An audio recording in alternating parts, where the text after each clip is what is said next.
Protect your car with 3W Liners all-weather floor mats. Made from durable materials like TPE and rubber, our mats are designed to withstand rain, snow, and mud with deep grooves to trap dirt and liquids. For a custom fit and advanced protection, visit 3W Liners. That's the number 3, WLINERS.com today.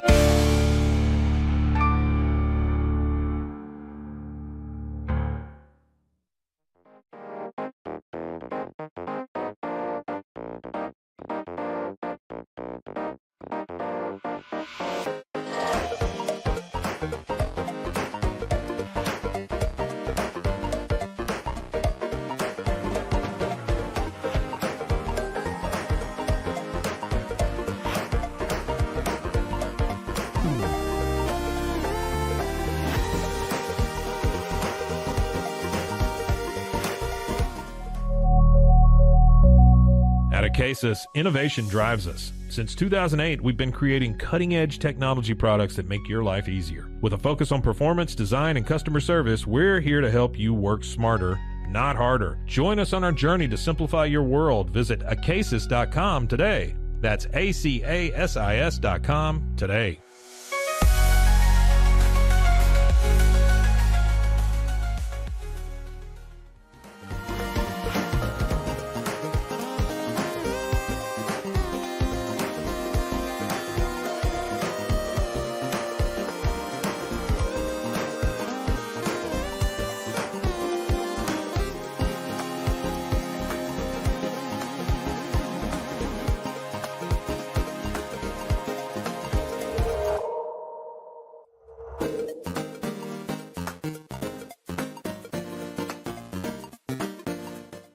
Farmhounds offers natural treats and chews made with quality products that support family farms, regenerative agriculture, and humane farming practices. Give your dog the best with wholesome, organic ingredients that promote health and happiness. Shop now at farmhounds.com.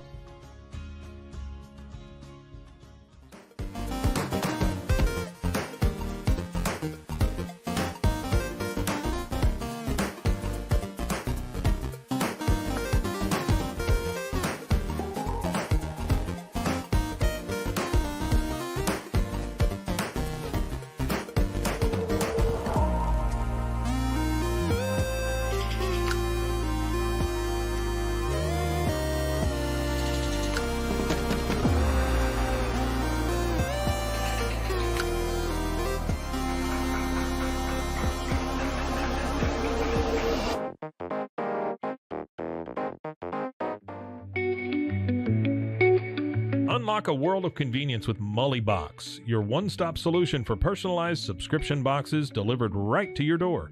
From gourmet snacks to unique finds, each box is tailored to your tastes. Experience the joy of surprises. Subscribe today at mullybox.com. That's MULLYBOX.com.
We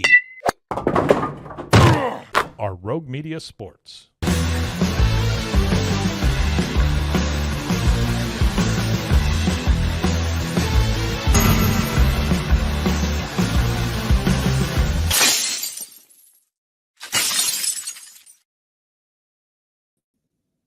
It is the Cam Show the Rogue Media Sports Network. I'm your host, Cam Stewart, Zach Burke, keeping us on the air. Happy Thursday to you. We are live on YouTube at this time every weekday, just a hair after noon Eastern time. And then after that, it's wherever you get your podcasts. Big show for you today. We are talking some Celtics in a frustrating game last night, and it might take you a while into my rant to realize that the Celtics actually won this game last night.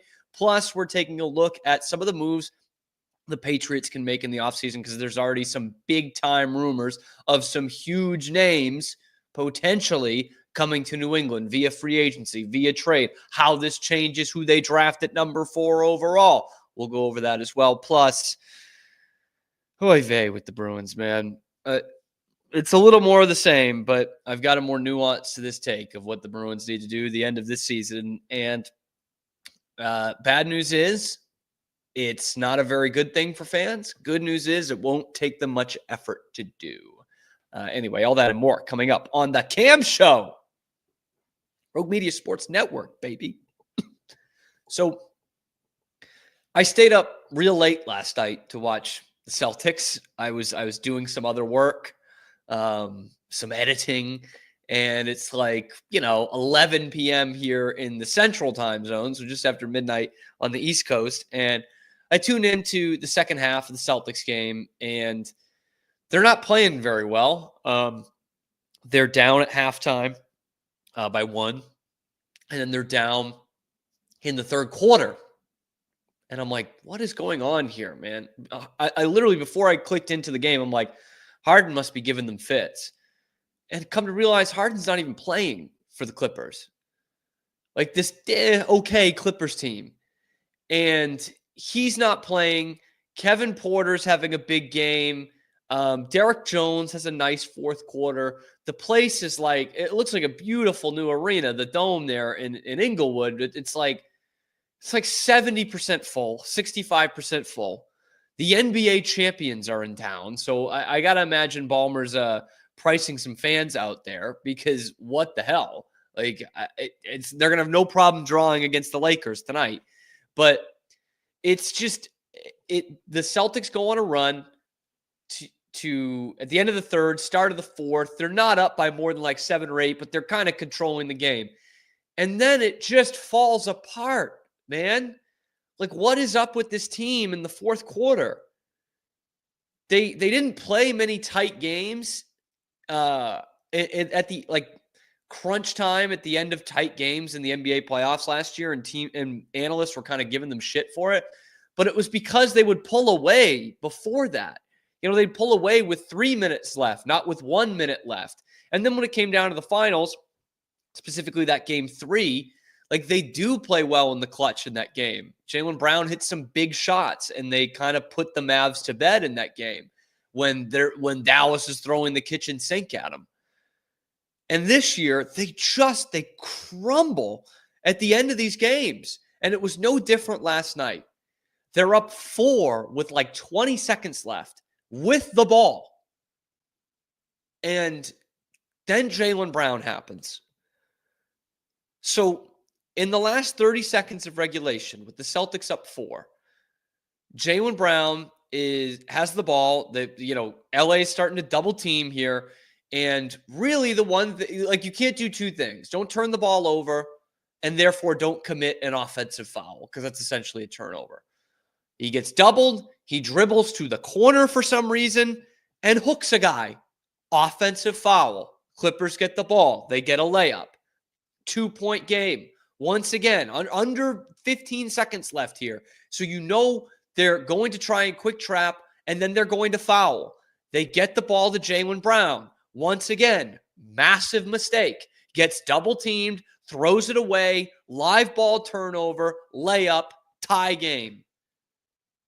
Like, what the hell, man? Like, what are you doing? It kept coming down to the situation where it was like, boy, the Celtics just can't do this thing. And Jaylen Brown is going to do it. He's going to do that one thing. Because then we go into overtime. And there's a play where the Celtics are up like 3. I think I want to say there's like 2 minutes left. and they turn the ball over. Luke Cornett turns it over, or so it appears. They go to the monitor. They see that it's off a Clippers, I think it was Derek Jones again, off his fingers, and so it's Celtics ball. So during this review, Joe Mazzulla has time with the guys. He's got the clipboard out. He can draw up a play. This is like to kill the game off. And what do? They give it to Jaylen Brown. 5 seconds into the shot clock, he takes a contested fadeaway jumper and misses it. Essentially a turnover. Like, that's the look that you got out of the timeout. And once again, like, we're not done with the Jaylen Brown folly show. And if they had any more depth, if they had Holiday or some of these other guys willing to play, instead of playing Jaden Springer for 20 minutes, who had an awesome game, they should have sat Brown's ass down, because now they're up five with 30 seconds left in overtime. I took notes on this because Scal on the broadcast literally says, whatever you do here, just don't give up a three. Anything else is pretty much fine. Just don't give up a three. That's the only thing that gets them right back in it. What do? Derek Jones beats Jaylen Brown off the dribble, gets to the basket, layup, and one. Jaylen Brown gives up a three at the basket. Like, what the hell was that? What is this team's effort down the stretch? What is this team's basketball IQ? Because Jaylen Brown's supposedly like the smartest guy to ever play NBA basketball ever, was just going to turn down the NBA to go like play chess or something. Someone, definitely not Jaylen Brown, wrote in his Wikipedia page just how damn smart he is. And yet, when we're under 2 minutes to go in the game, he's the dumbest basketball player they have. No basketball IQ whatsoever for a conference finals and NBA finals MVP. I don't get it. Like, I was so impressed with Jaylen last year. Like, last year, Jaylen was awesome. And I thought he was better than he was in 23. He helped the team more than even 23 when he made the All-NBA team. And I thought from 23 to 24, he just got better at everything. They talked about the left hand. He became a better ball handler. He became a better shooter. He became a better facilitator. He was unstoppable in transition. He became a better defender, the defender we thought he was going to be coming out of Cal. And now we're regressing. I don't know if he's playing with an injury or what, but if he is, he needs to sit his ass down. He's hurting this team. He was killing this team last night, killing them. He literally almost cost them the game. And maybe if he had his druthers, he would have. But he threw the game away in the last 30 seconds of regulation. Like, literally threw it away. Just threw it to the Clippers. Wanted the game to go into overtime. Like, what the hell was that? I know it's this team, and this team has struggled down the stretch, but last night was the Jaylen Brown show. And it was no better than the Michael Richards show. Like, it was awful, man. Oh, I just, what the hell? And this is not, like, last night was the pinnacle of Jaylen Brown's suck this year, but it's not been a good stretch for him. And yet I've got these Celtics writers, these green teamers telling me Jaylen Brown needs to be playing more minutes, that he's not playing enough. I hope they were watching last night, man, because Jaden Springer bailed their ass out. Oh, what a game for Jaden Springer. But this was just a shit show from the Celtics in crunch time, and specifically from Jaylen Brown. Supposed to be the second best player on the team, you know, one of the 10 or 15 best players in the league. And he's not been that, man. He's not been that. Like, his scoring total, his points per game, I should say, his points per game are better than last year, but everything else is not. Man, his three-point shooting is down. His effective field goal percentage is way down. His field goal percentage is as bad as it's ever been. It's worse than his rookie year. His turnovers per game are about as bad as it's ever been in his career. Like, it's been not good, even though you see the 23 a game and he's still pulling down similar rebounds and such, but his field goal percentage is literally the worst of his career right now. 45.3%. 3-point percentage has dropped 4 percentage points from last year. That's a big drop. I was hoping he would go up 3 or 4 percentage points. I thought he would get closer to that 40% three-point shooting, and now he's getting closer to 30% three-point shooting, 32%. Effective field goal percentage, again, worse than his rookie year when he was so raw, as a 19-year-old kid. 50% effective field goal percentage. Ugh, just not good at all. Yeah, 2.8 turnovers a game. Only worse than his All-NBA season in 2023, which is kind of funny. But yeah, it's not been efficient by any stretch.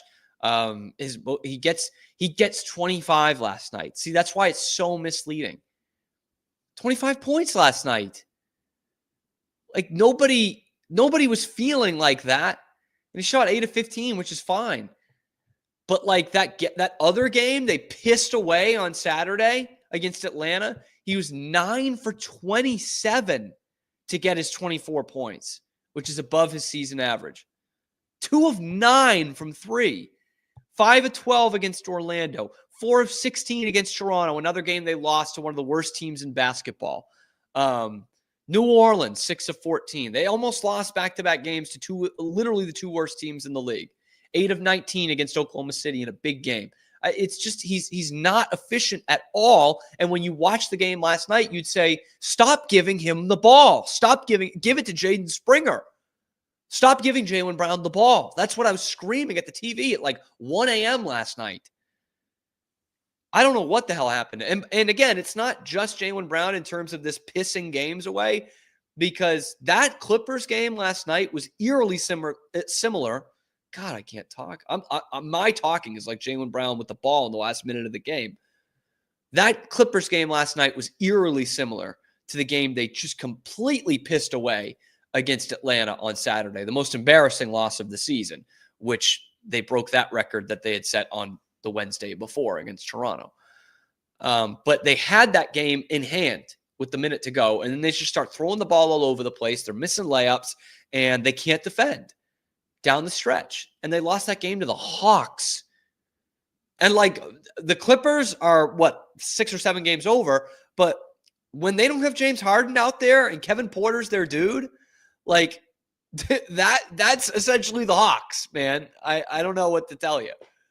And by the way, Jaden Springer did it on the defensive end too. Kevin Porter did not want to go anywhere near Jaden Springer last night. And he had, at one point, he had like 4 steals and like 10 possessions or something. He was fantastic last night. Give it up for the Jaden Springer game, who is now up to 1.5 points per game. Love that for him. But it comes off a big win last night. 8 points for him, including 2 big threes in I think one of them was in the fourth quarter. One of them was in overtime. But defensively, he was terrific. He stole the ball 4 times in 20 minutes played. So Jaden Springer, welcome to the show, baby. Welcome to the show. Kevin Porter didn't want to go anywhere near him. But there is still problems with the Celtics team. They're 30-13. They weren't going to be as good as they were last year in all likelihood, because that was one of the great NBA teams ever. But if they don't turn this thing around the way they play at the end of games, they're not even getting to the conference finals, guys. Like they can't do that. Because even when they've been going good this year, they've not been good at the end of games. And last year, you had an all-time great team, and you were able to blow everyone out the first 2 rounds. But like you saw that Indiana series where they ended up sweeping, of course, but they needed great execution in the last minute for 3 of those games. Game 1, they needed to come from behind. They needed the Jaylen Brown corner 3. Game 3, they needed Jrue Holiday to step up, having the big steal to complete the comeback. In game 4, they needed a couple big defensive plays and a Derek White 3. I don't think anyone scored in the last minute of that game. They needed to come up big defensively in that game to complete the sweep. And I just see this team right now with the same personnel, and I'm like, they can't do that. I can't see them replicating that with the way they're playing. Not just this week, but the past month and a half, actually, since probably the beginning of December. Like, this has been a mediocre basketball team for a month. They're barely over 500 in that stretch. And in the fourth quarter, they've been terrible. I heard the stat last week that the previous 4 weeks, they were 28th in offensive rating in the fourth quarter. Like, we're talking about bad stuff here. And if they are able to get the win tonight over the Lakers, Lakers just about as good as the Clippers are when the Clippers have their full arsenal. But, a LeBron team and Anthony Davis team on the road, second night of a back-to-back, like that, if you're able to show me a convincing win tonight, then I'm feeling better for the weekend. But honestly, it sounds harsh, but I need this team to win like 8 or 10 in a row to be like, okay, fine, this is what the Celtics are supposed to be looking like. And, the Clippers don't have Harden last night. The Celtics don't have their two bigs. They're saving Porzingis and Horford for tonight. Drew Holiday didn't play. So I guess you could use that as well. But the point is, you could use that excuse that the Celtics are shorthanded. But the point is, they were in control of the game in the final few minutes of regulation, and they had their star players on the court, and their star players that were out there, and however shorthanded they were with Cornette and Springer playing plenty of minutes, they're still way more talented than what the Clippers are throwing out there with Derek Jones Jr. and Kevin Porter. Like, they just are. Like, those are that's the Clippers' two best players out there. So the Celtics are shorthanded too, but their two best players are Jason Tatum and Jaylen Brown and Derek White. That's 3, but you know what I mean? That game should have been done and dusted. And I don't know what it is. For a lot of times, this wasn't necessarily true in the second half last night, but for most of this mediocre streak, they've just been missing a lot of open shots. I don't really understand what kind of the quick fix is for this team, but it's got to be something, I would say, soon. I think this team desperately needs the All-Star break, which is in 3 weeks here probably. This team really, really needs the All-Star break to collect their thoughts here. Anyway, let me know what you guys think in the comments on YouTube, or tweet at us at Real Camp Stewart if you're listening to us on your podcast. What do the Celtics need to do to fix this thing? Because I'm not running out of ideas, but I need some help here. The talent is still there. They've had some inconsistencies with the lineup in terms of injuries, but they also had that last year, and they didn't miss a beat. They won 64 games. They're not winning 64 games this year. They would need to go 34-5 down the stretch in order to do that. So I doubt it. Patriots need to improve on their win total. That's for damn sure. And now there are some rumors about some big-time wide receivers potentially going to New England this year. We'll address that and how likely that actually is coming up next on The Cam Show.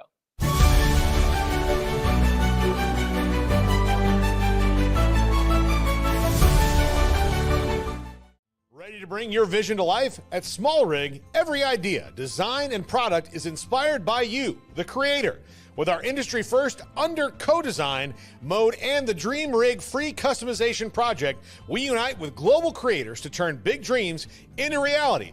Whether it's a cage rig or mount, Small Rig's versatile gear is built to elevate your craft. Small Rig, where your creativity meets our innovation. Go to smallrig.com.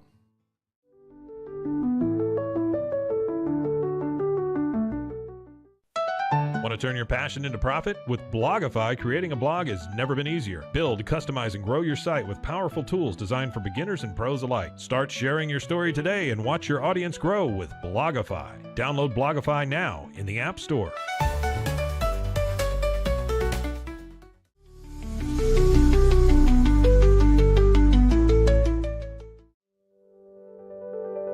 Overwhelmed by your inbox? Clean Email is here to help.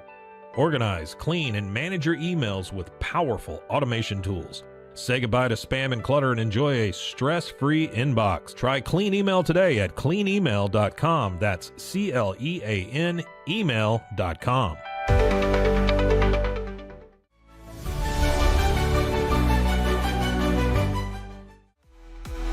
Stay connected no matter where you are with eSIM-X.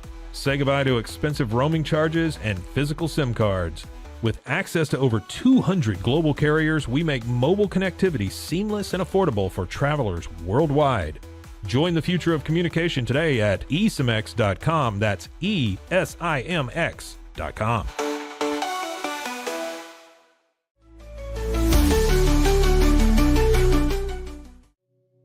Farmhounds offers natural treats and chews made with quality products that support family farms, regenerative agriculture, and humane farming practices. Give your dog the best with wholesome, organic ingredients that promote health and happiness. Shop now at farmhounds.com.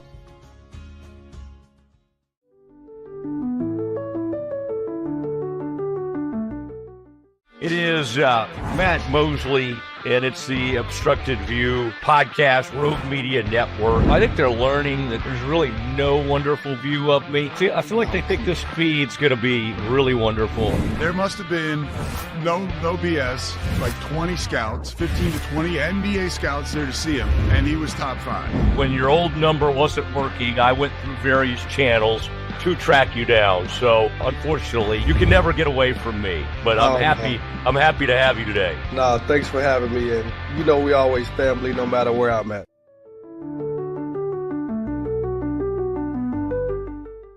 Welcome to a special edition of the Doomsday Podcast. Look at this. We got one of the great golfers in the world, certainly one of the great pass rushers in NFL history.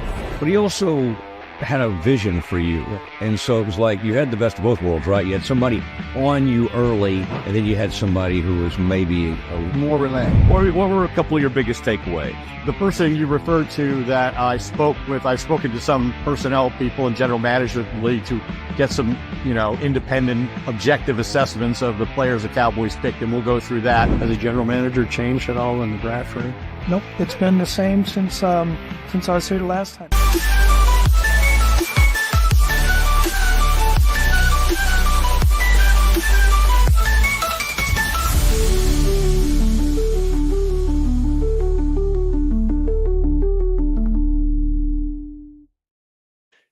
Doesn't that bring the music to your ears, man? It's literally music to your ears. It's music. I'm Cam Stewart on the Cam Show. Zach Burke keeping us on the air. I do want to rope Zach in probably next segment. I don't want to catch Zach off guard, but I want to rope Zach in probably next segment and throw a real brain teaser in there for him in the NFL, because they just announced the finalists for some NFL awards, and there's one that's I think kind of funny that I want to rope Zach in on. But anyway, we got some great football this weekend, right? The conference championship games. We're pulling for Buffalo here on the Cam Show. I don't give 10 shits that they play in the Patriots division. I don't care what you think of the value of the franchise, Justin. I'm rooting for Buffalo in this game on Sunday, and I'll root for Washington. Yeah, I don't really like Washington, but who in their right mind would root for the Eagles? Philly people, like, not including our pal Pete. Pete's pretty mild-mannered, but like, I respect the hell out of the passion that they have for their teams. Like, I love that. They're one of those cities that I say there's only a couple real sports towns in America. And those sports towns are saying, I don't have a choice in what team I root for. I don't give a fuck about any other team. I just care about my team. I don't give 10 shits about any other team. And Philly is one of them. Boston, Chicago, Philly, Pittsburgh, New York. I'll hear you out on Detroit as well.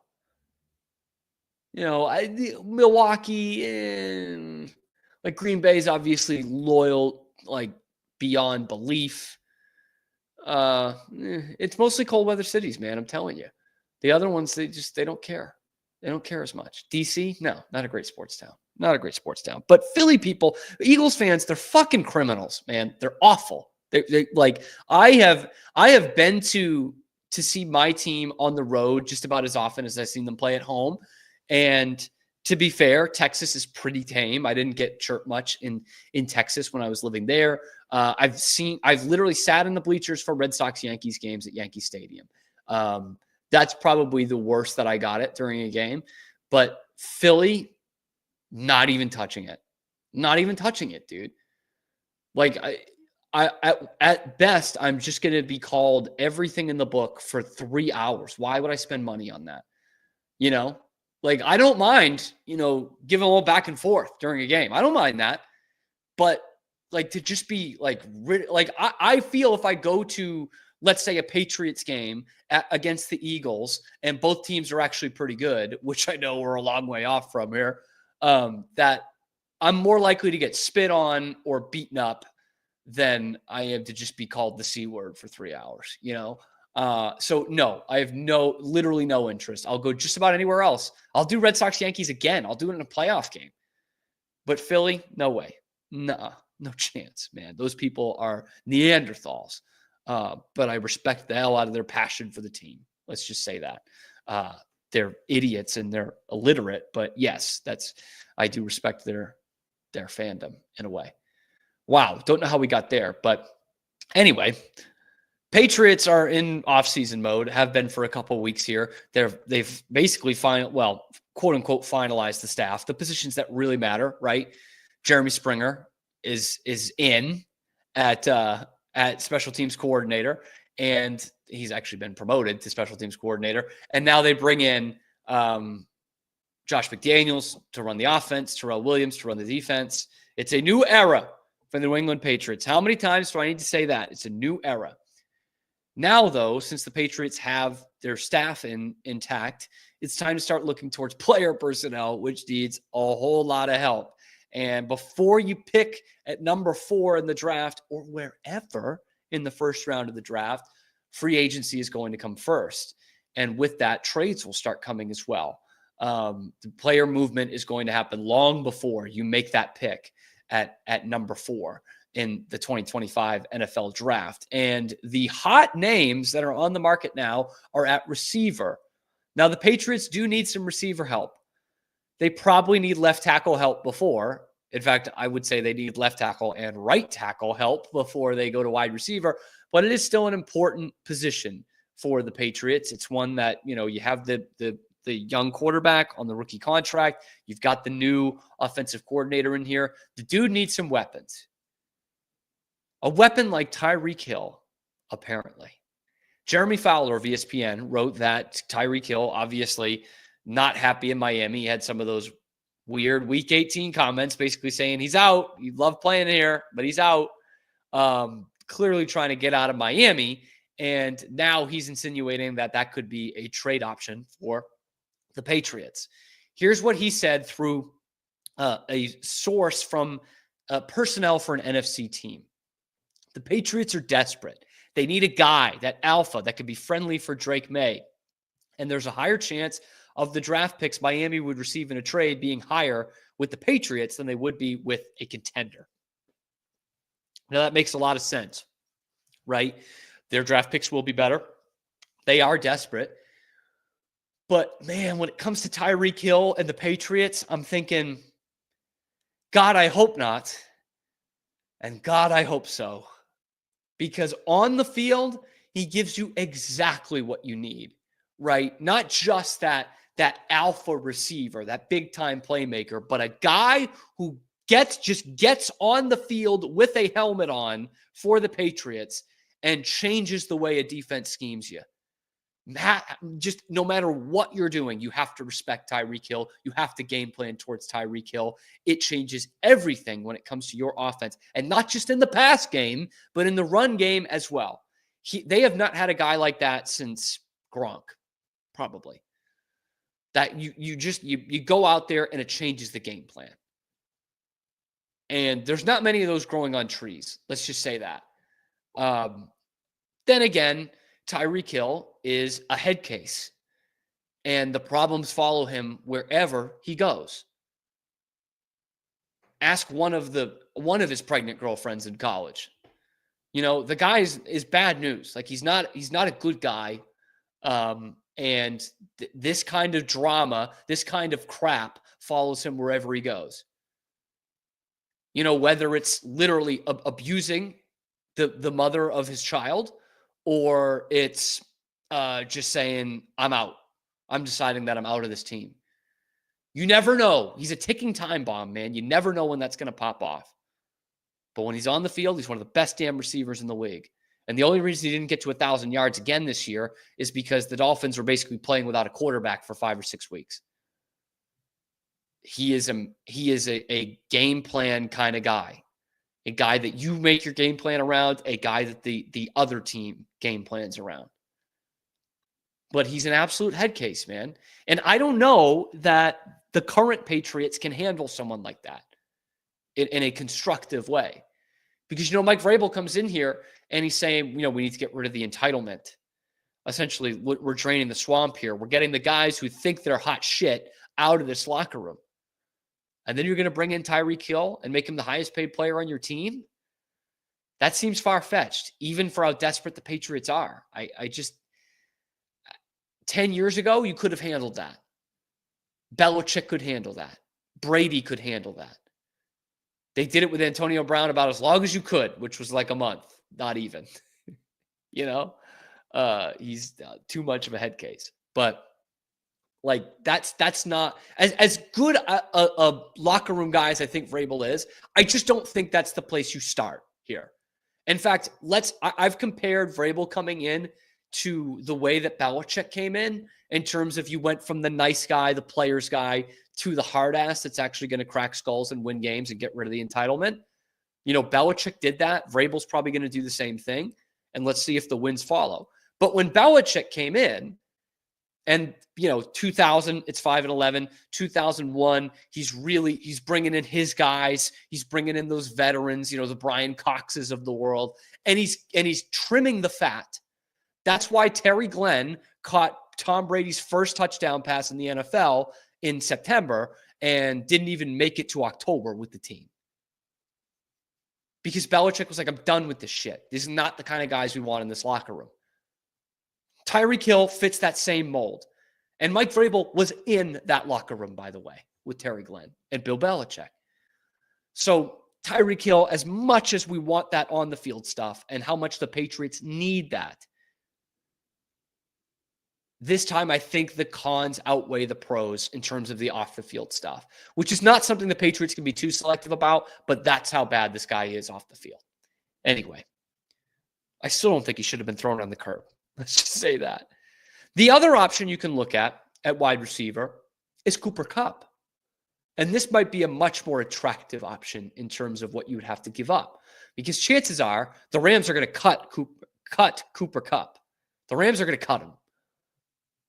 He says he wants to keep playing, but he says, hey, it's out of my control when it comes to the Rams. They would stand to make a ton of money back in cap space if they cut him. They'll save $15 million in cash and $7.5 million against the cap. And Cooper Kupp on this current deal is $5 million guaranteed this next year. He's had 2 years left on it, but he's probably going to get cut, which means if you're the Patriots, you can either spend a second-round pick on Tyreek Hill, which is what you spent on Brandon Cooks essentially in 2017, and that was a bargain. But you could get Cooper Kupp for money.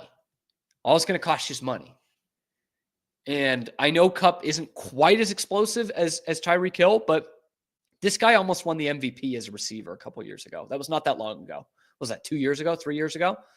And the only reason I don't put him in that same category of Tyreek Hill in terms of it's a guy that defenses need to game plan around is because the Patriots just decided to not game plan around him this year, and he killed them in that game. But Cooper Kupp is still a productive wide receiver and is still someone who can bring you some of what Tyreek Hill gives you. Can be that elite slot guy, 7'11", always open, exactly what a young quarterback would need. He still got 70 balls this year, 700 yards. And 6 touchdowns. I think he had 1 or 2 against the Patriots. He's still an effective receiver. He's 31. I think he's going to be 32 by the time you're playing games this year. But he's absolutely still an effective guy for you. Against the Patriots, by the way, 6 catches, 106 yards, 2 touchdowns. Including that 69-yard touchdown. I think it was 69. Very nice touchdown. But if you're if you're giving me the options of Tyreek Hill or nobody, I don't mind spending a second-round pick on Tyreek Hill, even with how much you have to rebuild. But if you're giving me the more feasible options of, hey, you can spend some money or spend a draft capital on Tyreek Hill, or you can spend some money on Cooper Kupp with all this cap space, give me Cooper Kupp, man. Give me Cooper Kupp. Now, the problem is not just for Cooper Kupp, but also for Tyreek Hill with the kind of power he wields. Who wants to come here? You know, I've had some problems with Burt Breer lately, but he did make a point on Sports Talk Radio last week of nobody wants to come here. The only time in the history of the Patriots anybody wanted to come here was when Brady was the quarterback and Belichick was the coach. Now you are you're Buffalo without Josh Allen. You're Green Bay without Brett Favre or Aaron Rodgers or Jordan Love. You're a small town team, right? In terms of where you're living, you're 30 miles from Boston. It's cold. It's not a very fun place to be in the winter. There's not much exciting things happening around Foxborough. And right now, the team fucking sucks. But I do think there should be some interest with Drake May, because that's what all these receivers and pass catchers are talking about, thinking about when they're looking to, go somewhere new. And in the case of Cooper Kupp, keep your career going, right? The Patriots won't be the only team in for Cooper Kupp. Don't get me wrong, but he'll see this and be like, you know what? I got 3 years left.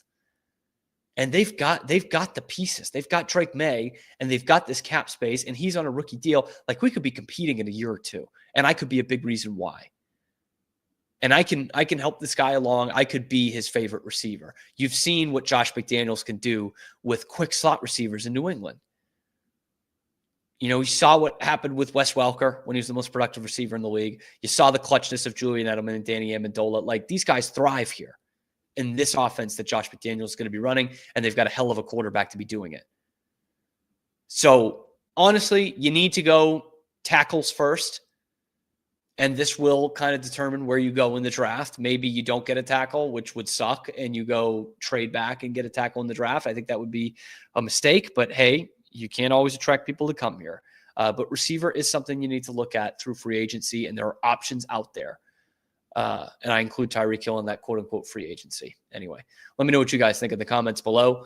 We're going to talk a little bit of Bruins and where this team needs to go. And hopefully it's in the opposite direction of where the Patriots are going. That's coming up next on The Cam Show.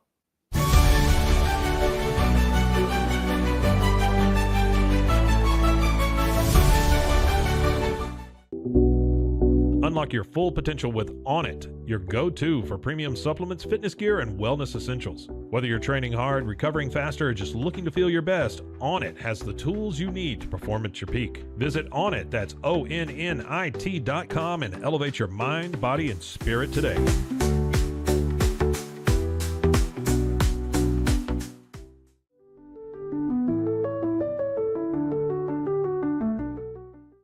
Join the Daily High Club, the premier destination for glass, water pipes, vaporizers, and accessories. Since 2015, we've sold over 1 million quality products and teamed up with legends like Snoop Dogg and Tommy Chong. Ready to elevate your smoking game? Visit dailyhighclub.com for our El Primo subscription box or shop unique pieces today.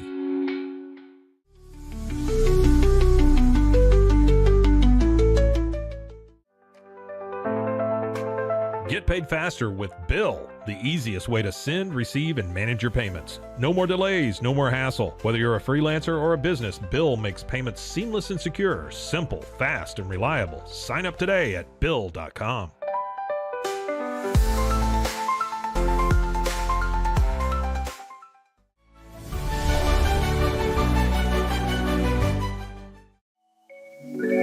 Cleanse your body of accumulated toxins and embark on your wellness journey at your own pace. At Global Healing, we provide premium supplements to help your body heal naturally. Combine that with OrganicHemp.com's top quality CBD for ultimate balance. Start your healing journey today at GlobalHealing.com and OrganicHemp.com.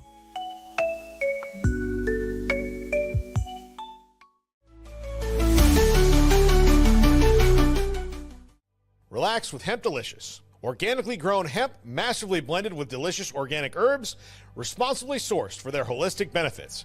Each sip offers calming, antioxidant-rich wellness. Brewed just for you.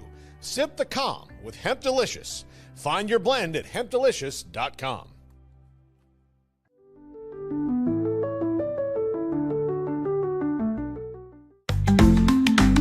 Get ready for epic savings at Best Buy. Right now, you can save up to $700 on select Alienware and Dell gaming products. Perfect for leveling up your gaming experience. Plus, grab the latest Android Google Pixel at an unbeatable price. Don't miss these incredible deals. Shop now at bestbuy.com and upgrade your tech today.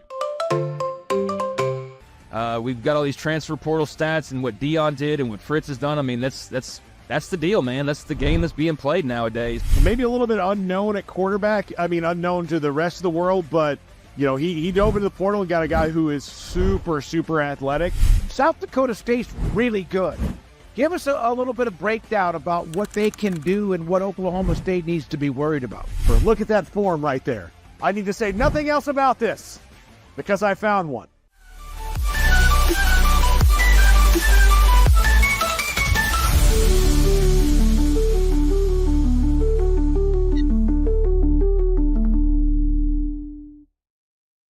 Zach, good to have you. Hey, good to be here, Cam. That lighting looks great, man. Thank you. It's leftover from the Pete Souza experience. I need to get some lighting in here. I don't know. It looked fine the first couple of weeks I was doing this, but now, even with the hats on, now it's too shadowy. I don't know what's going on with our lights, so I gotta do something. No, you walk in here and it feels like a jazz club, or like, you know, there should be thick smoke somewhere. You know, probably somebody singing karaoke in the back, and yet Mike wouldn't let me smoke in there. No, he wouldn't. Dick. Mike doesn't let me smoke in here either, though, so it's okay. I think it's a general rule for everybody. I don't think it was something that was just strictly for you. Sure. I had my smoking jacket and everything. There should be smoking sections in the Rogue Media studios. Where I mean? Smoking just like sections, not of the area. It's yes. just right over there. Studio One, rip it. Which, by the way, when you think about it, like having, you know, that's something obviously we don't have anymore, but having smoking sections, the smoke would eventually just get over to the non-smoking section. Yes, especially on a fucking airplane. Yeah. I can't believe, like, even with how crazy we were, like, specifically towards smoking 70, 60, 50 years ago, that's still crazy to me. Like, you're in an enclosed space that you cannot open the window. Like, even for smokers, like, that's what I never understood. Like, smokers don't get uncomfortable with the smoke just constantly there. I don't. Anyway, that's not what we're talking about, Zach. Yeah, I want your opinion. I want your. I heard you tease a little bit, and I have no clue what this is about. Well, I mean, I have obviously the tease you had, but that's yes. All so NFL awards finalists have been announced, and I've not looked down the list. I saw MVP was Alan Jackson. Alan Jackson. Oh wow, the Chattahoochee fame. Yep. Okay. Remember when Alan Jackson won the MVP? Yeah. Where were you when Alan Jackson won the MVP? He has a lot of songs that are questions. Yeah. Remember when? Where were you? I love the Alan Jackson in South Park. When they're clearly like making fun of him for ripping off 9/11. Where were you when the boys built a ladder to heaven? And Goff and someone else were on there. Burrow. We're the MVP finalists, but I'm looking at comeback player of the year. And you know who is a finalist for comeback player of the year? None other than Damar Hamlin. Think about this for a second. Because he did not win the award last year, which everyone thought he was going to win. I think it rightfully went to Joe Flacco. But he was a finalist last year. Okay. You don't think you can be the comeback player of the... Riddle me this. Can you be comeback player of the year finalist 2 years in a row? What are you coming back from if that's the case? One of those years you shouldn't have been a finalist then. Yeah, well, okay. So I think of... I was trying to find something to compare it to, and I was like, well, you can be like multiple sixth man, but that's not comparable because it shows you the most valuable off the bench. You're starting at the same spot. Exactly. Yeah, it is hard unless hear me out, he was most improved on his most improved season. Like he had a good year. This was his best year. So he was more improved than he was the year before. But it's supposed to be like an under the radar award. And if you're in a finalist for it last year, you're probably on the radar. Well, what are the what most improved from what though too? Like, do you have to have comeback? Yeah. So okay. So then you have to have either you have to come on your back. I think that's the rule. Yeah, and smack a bed sheet and then Superman. So can't believe that. So you have to have something of some adversity that you overcame somehow, obviously. Or would I guess it's hard to have it be a comeback when you had a great season the year before and it's just a little bit better well, not a little bit, it's a career. That's what I mean. That's what we're taking. And he might win it, by the way. He might win it. I don't know who the other finalists are, but he had a good year. Look this up. I'm scrapping the Bruins segment. We're talking about this kind of stuff till the end of the show. Right. Because the Bruins, I realize, play tonight, not tomorrow. So I want to do that tomorrow. Finalists for comeback player of the year are DeMar Hamlin, who you said. There's a Patriot on the list. Darnold should win it. I forgot about that. Darnold should win it. Sam Darnold is one of them. Joe Burrow is on the list. Yeah, I was thinking Burrow too because he missed most of the year last year as an MVP finalist. He could win it. There's a Patriot, and then the other finalist is J.K. Dobbins. Don't tell me. The Patriot. Christian Gonzalez? It is. Yeah, he got hurt in week 4. Finally, my man, All-Pro Zoe is getting some recognition. He did make the second team All-Pro team. Good for him, man. Good for him. I think it's that's tough, man. Because see, now this is where we get in the weeds here. Because I think Burrow is a deserved MVP finalist. But you can't. Can you win both? Like if you win the MVP, you have to win comeback player of the year, don't you? You probably do. Although Darnold is the story of the year. And his team was better. Maybe this is where we're talking about value, though. Like Burrow is absolutely in the MVP conversation because he had a really good year and he was all the Bengals had and almost willed them right into the playoffs after a terrible start. But Darnold's team went 14-3? Yeah. And his career was done. His career was dead. Oh, no, people that's thought a tough one, man. DeMar Hamlin is going to finish 4th. Yeah, but people thought after McCarthy got hurt in preseason of that's it for the Vikings. Punting the season. Yeah, you just put some schmo out there and you'll get a decent draft pick next year and McCarthy will be ready to go. Yeah. They would have won any other division in football. It has to be Darnold, I think. Except, I guess Kansas City's AFC West. Anyway. Well, but I'm just like that makes me think it has to be Darnold, but you can't have somebody be up for all these other awards, give them MVP. This is the problem I have with these awards.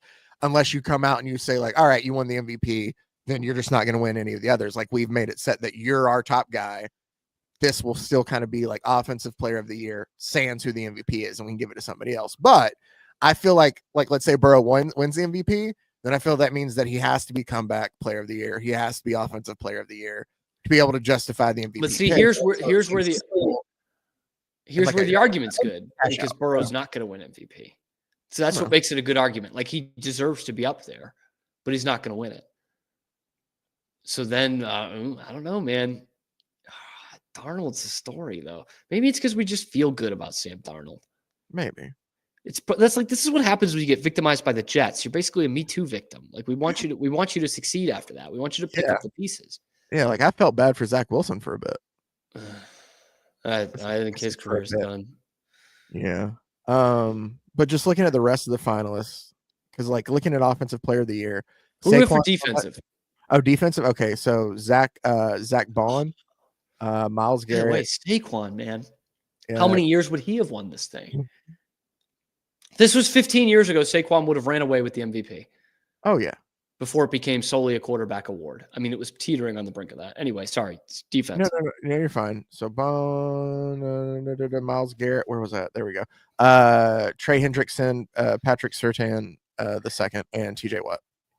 The Bengals have a finalist for offensive and defensive player of the year. And they didn't even crack 500. They didn't make the playoffs. They have 2 players because Jamar Chase is on the list too. I was gonna say Chase had a really good year too. Oh my God. So the offensive player of the year is is 2 they're like Bengals, the Chargers, man. Saquon, and then 2 Ravens. Remember that year the Chargers led the league in offense and defense and didn't make the playoffs? Yeah, hold on though. Riddle me this. I'll try. Offensive player of the year. You're telling me in the whole damn NFL, the only offense that was generated, well, Saquon had a hell of a year, so I get that. And I'm not saying that, Burrow wasn't, but 1 Eagle, 2 Bengals, and 2 Ravens. That's the only there's nobody else? No, other teams didn't play offense. I don't know. That just seems like you're Rams took the year off on offense. Kind of lazy in a way, but I guess it is what it is. Detroit didn't play any offense this year. No, not at all. Not at all. Jared Goff's up for MVP. But yeah, I think they do. I think the NFL does do that though, where they don't want how many MVP finalists are also OPOY finalists? So the only one they genuinely try not to do that, which I think is weird. But hey, but Barkley, Burrow, and Jackson are on both lists. Okay, so then that excuse is gone. 3 guys. Josh Allen's an MVP. Why not just make him it's like they tried to add other people in. Because don't they whoever gets the MVP, someone else gets the offensive player of the year? I think so. But or at least I think that's how it should Myles be. Garrett should probably win the defense, right? Yeah, I'd agree with that. What did we not do? Oh, coach of the year, Dan Campbell, Kevin O'Connell, Sean Payton, Dan Quinn, Andy Reid. That's interesting. Yeah. Ooh. See, is it one of those that they do the voting before the postseason? Oh, I think it is. So voting's already in. They just announced the finalists. So, yes. So then I think somebody like Dan Campbell wins that. I still think it should be Dan Quinn. I think so too. But there's a team that was 4-13 last year, and a rookie quarterback and a first-year head coach. No, I totally to this team head coach. But I think you're right. I think voting's already in, and so they would have voted for the Lions in the season they had. Yeah, but they still made the playoffs. Who are the other ones? Who are the other ones? I want to sift through this. Who are the other ones here? The other ones are Kevin O'Connell, Sean Payton. I mean, Kevin O'Connell, bro. They use a top 15 pick on a quarterback, and he gets hurt before the season. Yep. And then Andy Reid and Sean Payton. Yeah, well, Sean Payton should get some real consideration, man. That's a tough race right there. Yeah, they were a playoff team, and then Andy Reid's just thrown in. I'm all about the guy who turns around the team. Are you? So that's why I'm Dan Quinn, Sean Payton on this one. Are you really into assistant coach of the year? Ben Johnson, I guess. Who are they? I mean, it's I might not even know some of them. It's Joe Brady, sure, Vic Fangio, Brian Flores. I know all these guys. Aaron Glenn, Ben Johnson. Well, look, I'm a Brian Flores guy. I actually always have been a Brian Flores guy. I hate that. I think his kind of relationship with the Patriots is damaged enough that he wasn't considered for the DC job this year, which would have been obviously kind of a lateral move. But Flores, I liked what he did with that defense, which was not, he won't win it because that defense, like when you look at the metrics, they weren't very good, but he made an untalented defense into a bend but don't break defense. They were the only team in the league, I think, that had forced a turnover every game. And they had a bottom 8 pass defense in the league, and they were still 14-3. I think there's something impressive about that. That's coming in as a first-year DC, not having the personnel you necessarily want and making it work. I love Brian Flores. I really do. I'm glad in a way he didn't get more time with Miami because I think he was building that into something. I think he was a tough group of SOBs, which Mike McDaniel is not going to do. No, so. And I remember after he was there, there were rumors of there were thoughts that he could wind up in Houston. And then it was just they didn't even interview him, and they wound up with D'Amico after that. But his name was one that it was because what he was doing, and then all of a sudden it just got so hushed, and nobody wanted anything to do with Flores. And then he's backed as an assistant coach, but it's nice to see he's always been a great defensive mind, I think. So yep. And he was, I think, probably screwed with the Patriots for a while because they weren't naming coordinators because they'd have to pay them more. So I think they refrained from doing that for a long time. But like he was the defensive play caller in some of the Super Bowl teams. I really like Flores, and I'm surprised he hasn't gotten. I don't think he got a head coach interview. No, I this think you're year, right. which is crazy, if nothing else, to satisfy the Rooney Rule. Like he's probably the best minority assistant coach in the league. You can argue Aaron Glenn, and he obviously got a head coaching job the other day. I don't think Detroit's defense kind of fell off the last month too. It wasn't just that Washington game. I don't think Glenn can win it. Who are the other ones? I want to get this down. Dang it! I closed it out. It was Vic Fangio, Joe Brady, Ben Johnson, Aaron Glenn, and it probably should be Ben Johnson, especially if he didn't win it last year. Which I honestly don't know. He might have. Flores was the fifth one. That was all of them. What he does with Jared Goff. And Jared Goff's a good quarterback. He's not a great quarterback. What he does with them, and it was a pleasure to watch a lot of Lions games. I know that last game was brutal, but Ben Johnson should probably win that. I'm with you. Even if he did win it last year. I mean, the 2-year run he went on there was pretty great. Pretty great. So there are my picks. I only picked like 2. The week before the Super Bowl, right? I think it's like the Pro Bowl. Yeah, that sounds right. Because yes, because I remember Matt Ryan was the MVP when they played the Patriots in the Super Bowl. Also, I'll tell you this. I remember it because the one Super Bowl I got to go to and be on Radio Row and hunt down people. I got an interview with Arian Foster, who had just been named the FedEx Ground Player of the Year that week of. So I remember. So Barstool Sports is Arian Foster. Is that where he's at now? Yeah. Good for him. Arian. They like him. Tough name, Arian. Yeah. Not great for he had a solid good year, good few years though there in Houston. Absolutely, man. Absolutely. Dude, those early 2010s was kind of the last heyday of like the good 3-4 year running back stretches. Because now there's such a dime a dozen that there's just a few around the league that you know. But in the early 2010s, like obviously Peyton Hillis was the great one-hit wonder. But like got a Madden cover out of it. Yeah.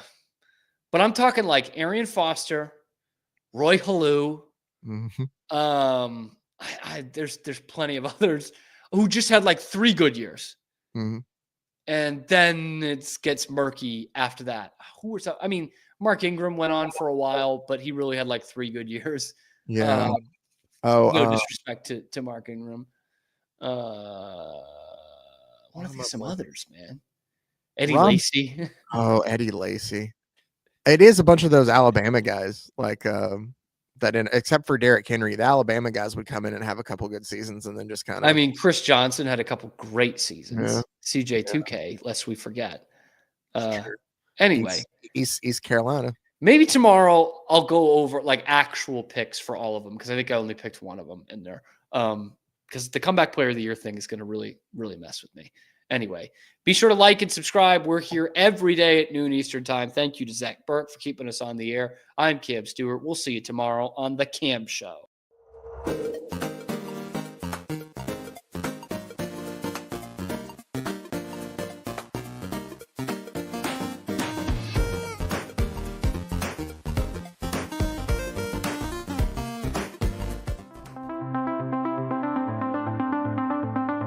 Transform your workspace with Hanomi Ergonomics. From adjustable chairs to standing desks, we provide solutions for comfort and productivity, whether at home or in the office. Improve your posture, reduce strain, and work smarter. Visit us at hanomi.co today. That's HINOMI.co today.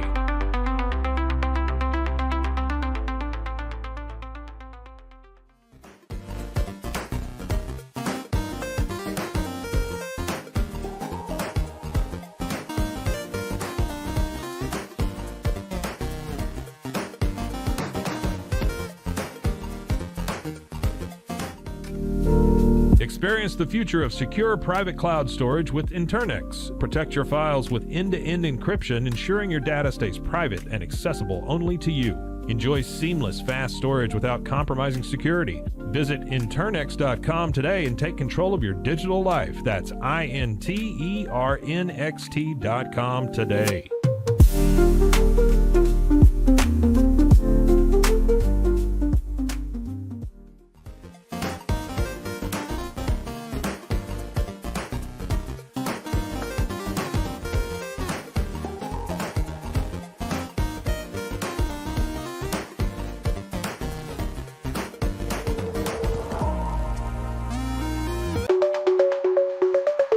Protect your online privacy with NordVPN. Browse securely, access content from anywhere, and keep your data safe with military-grade encryption. Whether at home or on the go, NordVPN ensures your digital freedom. Stay secure. Download NordVPN today at nordvpn.com. That's NORDVPN.com.